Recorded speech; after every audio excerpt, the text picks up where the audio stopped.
Baik, malam ini kita kedatangan tamu dari organisasi pergerakan yang sejak tahun 65 sudah ada, dan Bumi Rapesia pun sudah ada sejak lama dan telah menelurkan banyak kader-kader yang berkualitas untuk kemudian berada di dunia publik. Hari ini kita kedatangan tamu Ketua Cabang HMI Bengkulu, Saudara Maulana Taslam. Maulana Taslam ini kurang lebih seminggu menjabat sebagai Ketua Cabang, tetapi kiprahnya sebagai aktivis tentu tidak diragukan lagi. Adinda Maulana, terkait kasus kenaikan BBM, kemudian ada berperiode-periode, bermasa-masa, kemudian hampir setiap hari ada aksi demo dari teman-teman mahasiswa. Ada kejadian-kejadian yang kemudian teman-teman mahasiswa menjadi korban. Sebenarnya saya ingin tanyakan bahwa perjuangan seperti apa sih yang diangkat oleh teman-teman aktivis dari pergerakan? Oke, baik. Jadi bercerita mengenai HMI itu sendiri sebenarnya berdiri sejak 1947 itu udah berdiri. Namun dalam hal ini kita menyikapi problem yang memang belakangan ini menjadi sorotan publik maupun menjadi permasalahan di nasional. Tentu itu mengenai tentang kenaikan BBM bersubsidi. Nah, hari ini kita lihat bahwa menjadi momentum bagaimana pemuda di Provinsi Bengkulu khususnya untuk bagaimana bisa berkumpul kembali berbicara dan bersuara mengenai kenaikan BBM bersubsidi. Karena kita lihat gelombang yang seperti ini merupakan tanggung jawab moral daripada pemuda dan mahasiswa di Bengkulu. Tentu bukan hanya di Bengkulu, ini menjadi problem dan tanggung jawab moral untuk seluruh mahasiswa di nasional gitu. HMI Cabang Bengkulu memang secara tegas kita sudah bersuara lantang dan menolak tentang tolak kenaikan BBM ini mulai dari sebelum BBM bersubsidi ini ditetapkan. Mulai dari wacana kita sudah memikirkan bagaimana sikap yang harus dipikirkan sama HMI. Tentu untuk HMI Cabang Bengkulu kita sudah melakukan aksi demonstrasi di tanggal 31 Agustus yang lalu, dan 3 September yang lalu Presiden Jokowi mengumumkan tentang kenaikan tarif BBM bersubsidi dengan alasan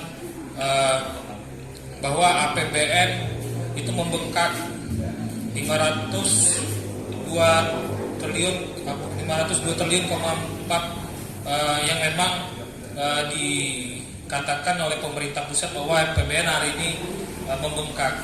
Itu menjadi alasan ketika memang kebijakan yang dikeluarkan oleh pemerintah pusat bagaimana menetapkan kebijakan itu. Namun kami melihat di sini bahwa perihal kebijakan itu ketika memang berbicara tentang kenaikan tentang APBN, bahwa kita lihat bahwa banyak lembaga-lembaga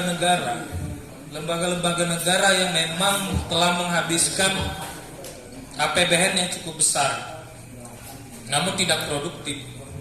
Mengapa pemerintah pusat lebih merelakan untuk memotong tarif BBM itu, menarik subsidi itu, sedangkan di pusat kita lihat banyak APBN juga yang membengkak gitu, yang memang tidak produktif.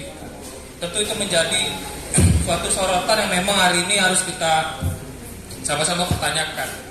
Dan kami hari ini sebagai mahasiswa dan pemuda hanya bisa bersuara untuk melihat kepentingan masyarakat secara umum. Namun kita lihat problem ini menjadi cukup besar gelombangnya ketika memang pemerintah dan DPR tidak melihat bagaimana impact daripada kenaikan BBM bersubsidi ini bakalan berdampak kepada seluruh sektor yang ada di perekonomian. Saya sempat berdiskusi dengan masyarakat yang memang dia terdampak gitu kan, seperti supir angkot dan UMKM kecil. Dia mengatakan bahwa misalkan supir angkot mengatakan bahwa akibat daripada kenaikan BBM ini mereka kehilangan penumpang, dan itu cukup kita prihatin ya melihat itu ya, karena ketika memang beliau mau menaikkan tarif malah itu bakal berdampak lagi gitu. Tentu kan itu harus dipikirkan sebelum pemerintah pusat, Presiden Jokowi dan DPR untuk menetapkan kebijakan itu. Apakah supir angkot itu mereka tidak mendapatkan kompensasi gitu? Ya. Menurut dari hasil interview atau wawancaranya di Data. Ya, untuk itu memang belum ada kompensasi yang memang diberikan. Namun dengan wacana pemerintah bahwa mengenai kenaikan BBM ini akan memberikan BLT yang besarannya Rp600.000 yang mana diberikan secara bertahap. Tentu itu menjadi problem juga. Saya sangat khawatir ketika memang BLT itu diluncurkan, ke depan bakal banyak pejabat-pejabat publik yang ditangkap di KPK gitu. Nah, saya khawatir seperti itu gitu. Karena kerap kali berbicara tentang BLT sangat jadi wadah untuk pejabat publik ini pencitraan gitu. Nah, itu yang memang sangat kita khawatirkan gitu. Tentu kebijakan yang dibuat untuk membantu masyarakat miskin, namun tidak tepat sasaran. Ya. Namun ketika memang itu jadi instrumen untuk membantu, saya kira itu perlu dipertimbangkan ulang dan dikaji ulang gitu, agar kebijakan yang dikeluarkan itu lebih bijaksana gitu. Mungkin itu. Karena faktanya sebagaimana kita tahu bahwa masyarakat desa yang mungkin nanti bisa jadi dapat BLT, yang menjadi sasaran BLT itu bisa jadi dia nggak punya motor atau dia hanya di rumah, tetapi dia dapat BLT sebagai kompensasi BBM. Lalu bagaimana dengan supir angkot? Lalu bagaimana dengan orang-orang yang benar-benar terdampak? Artinya perjuangan ke depan berarti teman-teman mahasiswa itu masih panjang gitu. Nah, sekarang saya ingin tanyakan, sebagaimana yang sudah-sudah kenaikan BBM ini kan sudah bukan hari ini saja, bukan kali ini saja, sudah terjadi berkali-kali sebelumnya. Tapi tidak ada reaksi atau respon dari teman-teman mahasiswa untuk melakukan pembelaan atau merespon terhadap kebijakan pemerintah dalam melakukan kenaikan dari harga BBM sendiri atau menarik subsidi. Menurut saudara Dinda Taslam terkait dengan tidak adanya reaksi gitu loh. Sementara mungkin saya pikir ya Dinda Taslam sudah cukup lama berada di kegiatan pergerakan, tetapi apa yang Dinda Taslam temukan ketika kenaikan BBM itu terjadi karena tengah malam tiba-tiba besok udah naik, tetapi teman-teman aktivis itu tidak melakukan pergerakan, tidak ada respon terhadap kebijakan itu sendiri. Dan sekarang tiba-tiba begitu diumumkan sebelumnya lalu kemudian ada respon. Apakah ini hanya sebuah sebuah rasa malu gitu? Malu tidak merespon, malu sebagai mahasiswa, malu sebagai aktivis pergerakan, tapi tidak ada respon terhadap kondisi sosial politik dan lingkungan yang terjadi di daerahnya. Bagaimana Dinda Taslam menanggapi ini? Ya. Jadi mengenai kenaikan BBM, memang kerap kali sudah terjadi berkali-kali. Baru kali ini aksinya besar. Ya. Tentu di Bengkulu saja kita lihat sejak 2019 itu BBM sudah naik, perlahan memang sudah dinaikkan. Ya. Tentu dengan alasan untuk menaikkan PAD. Nah, hal tersebut kami menilai bahwa poinnya adalah kenapa mahasiswa tidak melakukan respon terhadap itu. Nah, perihal mahasiswa merespon, saya katakan bahwa menyikapi persoalan itu mahasiswa merespon. Tentu ada respon yang kita berikan mengenai bagaimana kita mengkaji persoalan kenaikan BBM ini.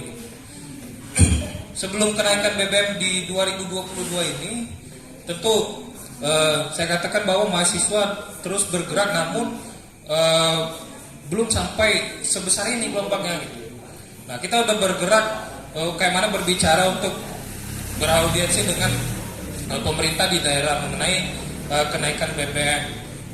Lalu saya katakan bahwa memang misalkan kita lihat organisasi-organisasi kayak BEM dan OKP tentu punya kajian-kajian sendiri, kajian-kajian internal sendiri yang memang nantinya bisa dituangkan dalam satu draft yang memang nanti diterbitkan. Namun dalam hal ini saya katakan bahwa yang menjadi kekurangannya hari ini kita lihat ketika memang hasil kajian itu sudah dikaji dan diterbitkan dalam bentuk rilis dan segala macamnya, namun kurangnya daya tangkap dari media untuk bagaimana menyoroti hal itu gitu. Tentu untuk hal itu saya katakan bahwa organisasi mahasiswa dan mahasiswa tetap konsisten untuk bergerak. Namun hari ini kita lihat bahwa di 2022 ini tepatnya tentang kenaikan tarif BBM bersubsidi ini merupakan puncak daripada kenaikan BBM sebelumnya gitu. Saya katakan bahwa gerakan mahasiswa hari ini khususnya HNI cabang Bengkulu itu bukan hanya sebatas gerakan yang reaksioner, namun gerakan yang memang berdasar dan kita memiliki punya bahan kajian yang matang untuk nantinya kita sampaikan. Nah, perihal kita lihat bahwa hari ini bagaimana respon pemuda, respon mahasiswa masih banyak yang terkotak-kotakkan. Nah, kita lihat masih banyak mahasiswa yang apatis. Nah, namun di dalam hal itu saya melihat bahwa itu ada sisi positifnya. Mahasiswa apatis hari ini, saya melihat mereka ini berbicara melalui gadget, dan melalui gadget ini mampu untuk bagaimana membranding dan mentrendingkan suatu permasalahan di era digitalisasi hari ini. Namun memang diiringi bagaimana kita bergerak secara konvensional untuk dengan berturun ke jalan, berdemonstrasi dan segala macam, dan akhirnya kita direpresif. Nah, hal itu yang memang kita lihat suatu gerakan mahasiswa hari ini bervariasi. Nah, tentu itu pun menjadi tanggung jawab kita bersama untuk di generasi ini kita bisa bergerak bagaimana menyesuaikan dan melihat situasi sekarang. Saya katakan bahwa untuk menyampaikan aspirasi di muka umum dan merawat napas pergerakan mahasiswa hari ini masih sangat memungkinkan dan tepat untuk berdemonstrasi, namun untuk melakukan gerakan yang secara digital itu harus dimasifkan juga, karena jangan sampai ketika kita bergerak lalu apa yang kita bawa itu tidak didengar gitu, bahkan tidak naik isunya gitu, sehingga itu menjadi problem kembali gitu. Namun kita lihat hari ini misalkan media pun sudah banyak yang dipegang sama penguasa gitu. Ya. Beberapa kali mahasiswa demo misalkan di ibu kota di Jakarta, kerap kali tidak disorot gitu sama media. Itu kan jadi permasalahan. Maka peran digitalisasi dalam pergerakan mahasiswa itu penting gitu, untuk bagaimana membranding gerakan itu. Iya, saya potong dulu. Dinda Taslam mengatakan bahwa teman-teman sudah melakukan gerakan tetapi hanya melalui gadget. Tetapi sebuah pressure perjuangan itu tidak bisa dilakukan oleh person by person, tetapi harus kolektif kolegial, sehingga itu menjadi sebuah pertimbangan yang besar bagi sebuah pemerintahan. Karena kalau kita bawa diri sendiri tanpa lembaga, kita tidak ada apa-apanya, karena kita bawa diri sendiri. Sedangkan dalam bentuk gadget yang Anda bilang tadi, media yang seperti itu kebanyakan mereka menyampaikan secara personal, dan itu tidak akan pernah didengar oleh pemerintah. Nah, saya pikir sebagai sebagai aktivis, saya pikir teman-teman aktivis perlu juga untuk sama-sama kemudian membentuk gerakan dan apa goalnya gitu ya. Nah, sampai hari ini saya tidak tahu apakah ada goalnya teman-teman ini, sampai kapan demonya, apa goal yang ingin dicapai dari gerakan ini. Ya, oke. Saya katakan bahwa perihal gerakan hari ini bukan berarti kita hari ini mahasiswa ini bergerak seluruhnya kolektif memakai gadget. Namun untuk eskalasi Bengkulu kita bisa lihat bahwa beberapa kali memang organisasi-organisasi di Bengkulu sudah menyatu dan membawa satu gerakan yang kolektif untuk bagaimana bersuara di DPRD Provinsi Bengkulu. Itu sudah kita lakukan berkali-kali. Namun yang menjadi persoalan memang kerap kali apa yang kita sampaikan ini tidak didengar. Bahkan belum sampai pada ujungnya demo kita ini udah dibubarkan. Karena kerap kali kita mencoba bagaimana berkomunikasi dengan anggota dewan yang di DPRD. Namun kita lihat hanya beberapa anggota dewan yang menemui mahasiswa, namun tidak seluruhnya gitu. Nah, goals daripada gerakan kita ini, bagaimana anggota DPRD yang hari ini diberikan mandat sama rakyat, dia bisa bersuara. Nah, dia bisa melihat bagaimana gejolak yang ada di Provinsi Bengkulu hari ini gitu. Dia bisa melihat bagaimana bentuk daripada kehadiran mahasiswa di jalanan ini bentuk daripada penolakan terhadap kebijakan yang dibuat. Nah, itu yang menjadi goals kita. Sehingga kalau perihal kenaikan BBM, tentu kita menginginkan bagaimana perihal kenaikan BBM ini bisa dicabut. Kita menginginkan itu. Lalu hari ini kita lihat sangat banyak mafia-mafia migas, mafia-mafia yang memang dia memainkan pasar itu gitu. Sehingga akhirnya BBM ini tidak tepat sasaran. Itu yang menjadi problem. Dan pada hari ini kita belum menuju ke situ gitu. Gelombang ini saya yakin bakal panjang.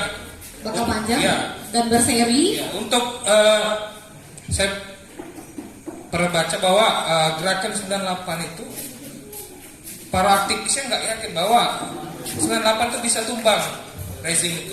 Ya. Namun pergerakan itu tetap dilakukan. Ya. Itu juga persoalan di mahasiswa hari ini. Ya. Kita tetap terus bergerak.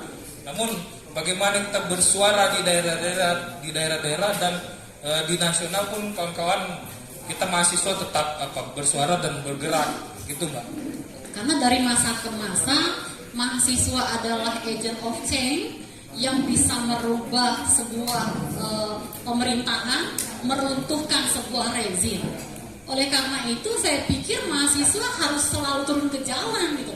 Sampai goalnya tercapai, ya harus tiap hari turun ke jalan. Dan itu menurut keyakinan saya tidak ada yang tidak mungkin kalau sebuah rezim aja bisa diturunkan, masa BBM tidak? Begitu. Ya, tentu berbicara tentang itu kita melihat bagaimana instrumen lainnya, variabel lain. Kita lihat bagaimana kondisi kampus yang menjadi sorotan. Kampus hari ini terlalu memanjakan mahasiswa. Kampus hari ini bagaimana telah memberikan pressure terhadap mahasiswa untuk tunduk dan patuh mengerjakan tugas selalu. Nah, itu kan menjadi problem. Beberapa kali mahasiswa bergerak, terkadang kita melihat bagaimana respon dari kampus pun semacam ada ketakutan. Itu yang menjadi persoalan. Nah, ketika memang tekanan itu dilakukan, maka hari ini saya katakan bahwa mahasiswa khususnya di Provinsi Bengkulu memang bersuara dan menyikapi persoalan itu sesuai dengan kondisi dan perkembangan zaman hari ini. Kita tidak bisa memaksakan seluruhnya mahasiswa ini untuk berdemonstrasi di jalanan. Namun untuk itu tinggal lagi ada di kesadaran mahasiswa yang sadar gitu, bagaimana melihat permasalahan itu gitu. Bahkan ini berbicara isu kerakyatan, perihal kenaikan tarif BBM bersubsidi, itu dampaknya langsung ada di mahasiswa itu sendiri. Kita mahasiswa sangat merasakan dampak itu gitu. Jangan kita berbicara elit dan segala macam itu, kita sendiri merasakan dampak itu. Namun kembali lagi bagaimana kesadaran itu bisa terbentuk gitu. Nah, karena sistem saya berani katakan bahwa sistem pendidikan kita yang terlalu memanjakan dan memaksakan mahasiswa untuk patuh akan kondisi di internal kampus. Artinya bahwa hari ini kampus sudah melunturkan critical mindset untuk mahasiswa punya daya analisis yang tajam, kritik yang tajam terhadap kondisi sosial dan politik. Sehingga kampus juga berarti patut untuk didemo. Iya, itu menjadi persoalan. Saya katakan ketika memang mahasiswa hari ini melihat permasalahan itu, tentu critical thinking yang saya lihat di mindset berpikir mahasiswa hari ini kritis hanya di lingkungan kampus itu. Artinya melalui kajian-kajian yang memang nantinya orientasinya lain. Namun untuk menggunakan pendekatan sosialnya itu sangat minim. Saya katakan ketika memang mahasiswa sadar akan hal itu, maka jangankan bicara mendemo DPR, tapi kampus pun harusnya diperhatikan untuk hal itu. Karena mahasiswa yang bersuara di situ. Sampai saat ini sejak 99 saya belum melihat ada mahasiswa yang mendemo kampusnya. Ya. Apakah sudah memang kena mental semua? Kena mentalnya mahasiswa itu sudah kena mental semua dengan aturan-aturan yang diterapkan oleh kampus. Ya. Perihal mahasiswa berdemo di kampus, saya pikir kerap kali di belakang ini banyak mahasiswa yang melakukan demonstrasi di kampus. Kita lihat terhadap kebijakan kampus. Kita lihat misalkan di Bengkulu pun ada, mahasiswa yang mendemoi kampus sendiri pun ada. Itu dari organisasi apa atau dari mahasiswa apa, ada BEM atau BPM atau apa gitu? Itu waktu itu gerakan itu dari kawan-kawan BEM. Mereka bergerak bagaimana mengkritisi kondisi kampus. Lalu kita lihat bagaimana di nasional gitu. Di nasional ini banyak juga kampus-kampus yang memang didemoi sama mahasiswanya. Terakhir saya ketahui itu di UI, mahasiswa demo perihal bagaimana statuta universitas. Nah, itu saya pikir menjadi sorotan penting gitu. Bagaimana kita berbicara Tridharma perguruan tinggi mengharuskan mahasiswa untuk berpikir akademis dan kritis. Namun kerap kali instrumen itu sendiri yang mengkungkung bagaimana mahasiswa ini untuk tidak kritis. Akhirnya saya katakan bahwa kampus telah mengajarkan mahasiswa untuk berhilusi tentang bagaimana untuk menjadi seorang mahasiswa yang kritis, menjadi seorang mahasiswa yang akademis, dan menjadi seorang mahasiswa yang berprestasi. Tentu hal itu dalam spirit gerakan mahasiswa tentu harus diseimbangkan. Bagaimana persoalan itu bisa kita implementasikan di eksternal. Nah, hari ini di nasional dan di Provinsi Bengkulu kita lihat mengenai tentang kenaikan BBM bersubsidi. Ini menjadi sorotan penting bagi kita untuk terus bergerak dan bersuara. Memang banyak konsekuensi yang memang harus didapatkan ketika memang kita bersuara di situ. Ya. Apa yang sudah teman-teman dari HMI cabang lakukan untuk kemudian menyatukan gerakan bersama pergerakan organisasi-organisasi pergerakan lain, sehingga suara ini tidak muncul hanya dari HMI saja, tetapi dari GMNI, dari GMKI, dari kami, PMII dan sebagainya. Apakah ini hanya gerakan yang direspon oleh HMI saja?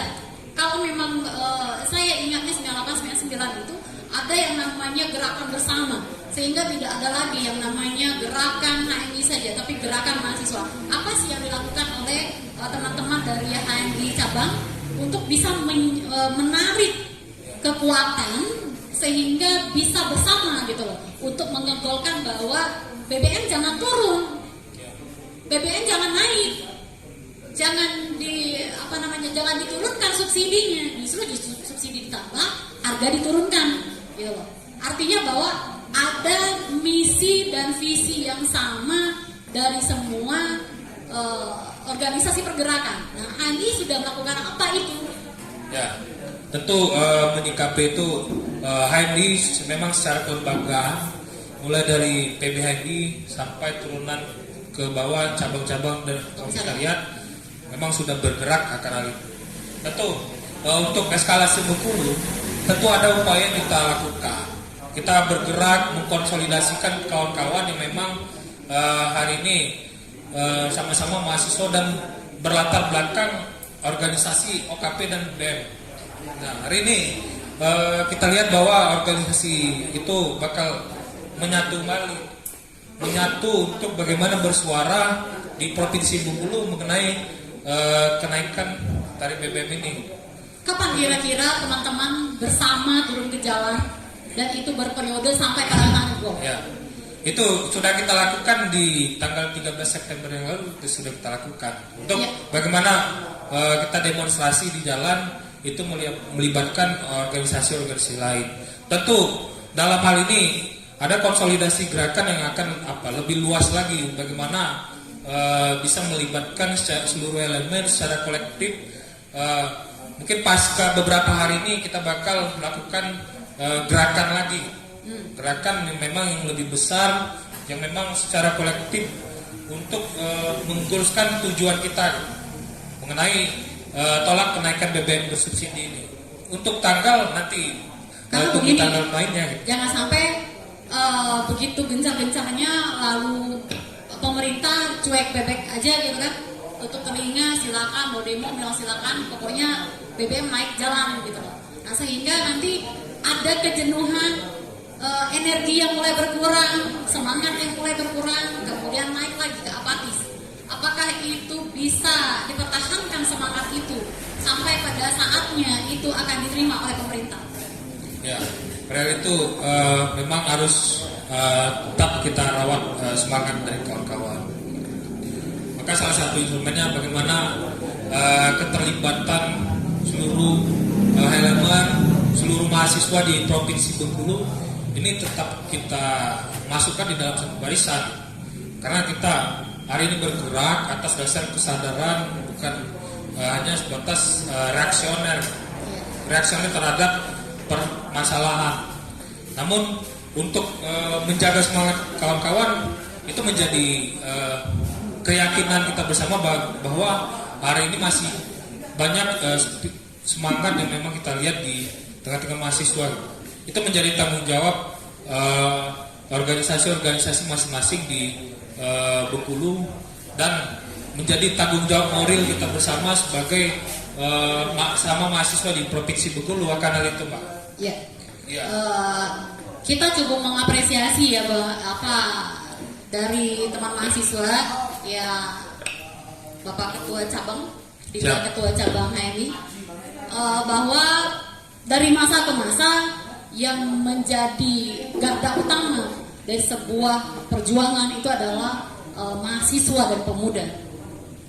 Terima kasih Dinda Taslam sudah hadir di Brava, sehingga kita harapkan ke depan masih tetap kita kawal sampai mananya. Mungkin nanti kita akan ada hadir di sesi yang berbeda untuk bicara persoalan-persoalan sosial, politik, lingkungan yang dengan tema yang berbeda, tergantung dengan kebutuhan-kebutuhan yang ada di daerah dan nasional. Baik,